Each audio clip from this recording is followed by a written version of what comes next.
And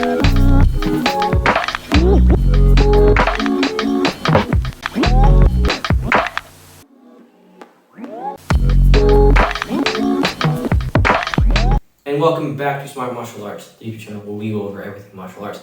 In this video, I'm going to be continuing my weapon review series, which I believe this is episode number 4, and I'm something that's long overdue, the knife. Why I skipped the knife and went straight for the sword, I don't know, but I'm doing it now, and that's what matters.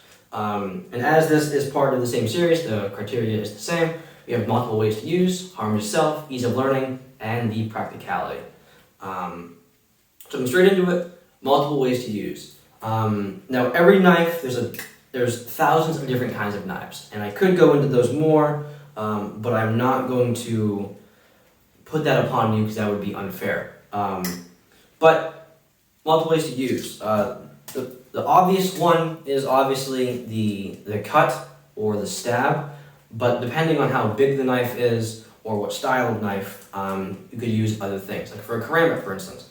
The curved blade might open you to some kind of hooking or deflecting. And even with this one, this bottom part is just a big ass piece of metal. It says it's a bottle opener and a screwdriver. And it fits in my hand in a way where it's exposed.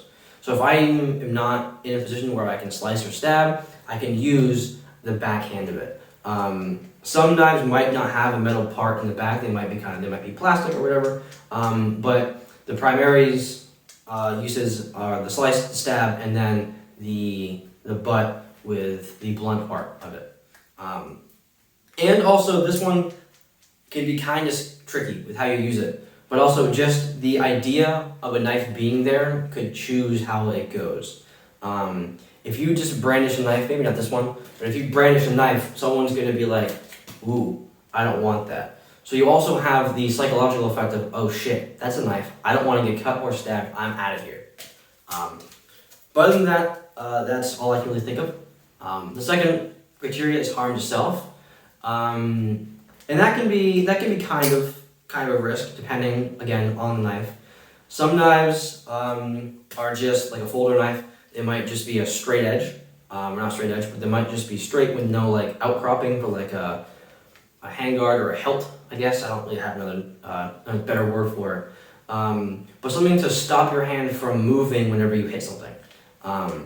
So if you have a knife that's very slippery or doesn't have the handguard there, if you needed to and you stabbed something or someone, the pressure might fight back and it might slide down your hand and you might hurt yourself.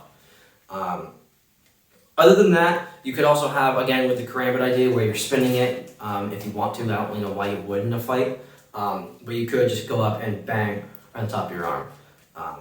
But there are knives that if you wanted to look for the perfect self-defense knife, then I would look for, actually, you know what? I'll do that later. The next category is ease of learning. Now, it's probably pretty easy to know how to use a knife. Anyone who has ever used a knife for anything is aware of how to use a knife at all. Because it goes the same thing. You use a knife for overall the same thing. You use it to cut shit. So if you know that this knife can cut shit, then you're going to know, hey, it can cut that person there. So the knife is probably one of the easiest ones to learn because if you've ever used one, you know how to use it. The only tricky part with that is knowing how to use it in the most effective way, like where to aim for on someone to either disable or to stop whatever is happening. But getting into that can be kind of tricky because that takes a lot of practice. And I'm not trying to go very specific like, oh, you need to take 15 classes a month to learn how to use this. I don't care for that. Just anyone could pick up a knife and be like, okay, I'm good to go, and they wouldn't need a lot of skill. You hit someone, you go in somewhere, they're gonna feel it and they're probably gonna stop. With that being said, the practicality.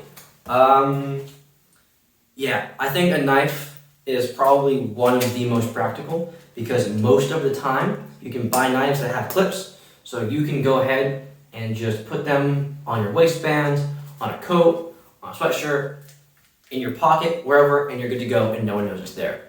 The other good part about a knife is that it's not designed for one thing sometimes. A firearm, for instance, that is used primarily for one thing, and that is shooting at someone who is trying to do you harm. A knife, I can use it to defend myself, or I can just use it to open letters or boxes or whatever. So you have a lot of different uses for it, which I guess would fall into the first one. But the practicality of a knife is incredible. I always carry one. In fact, this knife is the one I was carrying today. I've never had to use one to defend myself, thankfully, but the amount of times where it's like, oh shit, I need a knife. Oh wait, I have one. It's really good. And also, knives are universal for the most part. They're always going to look about the same. The only time where it gets kind of different is if you go from a fixed blade or a folder to a fixed blade. At that point, it's going to act the same. A folder, obviously, it folds out, but this is just one thing.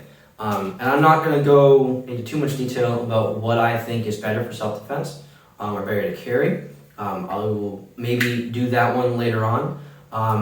But overall, the two most common ones are going to be a fixed blade and a folder, and it's going to be every different kind of everything. Folders, there's fixed, or not fixed. Folders, there's automatic, assisted, non-assisted, this one is not. And fixed blade, there's simply going to be just this. You can't do a whole lot with it. It's just the blade design that can kind of get it, and then obviously just the design of the knife in itself. Now, the last thing I'll do before I wrap this up is I'll give just the very basic of what I think you should look for in the first time everyday carry knife. The first thing is I would go with a folder. The reason for that is they are generally smaller than a fixed blade. As you can see here, this is the SOG Instinct, and this is my favorite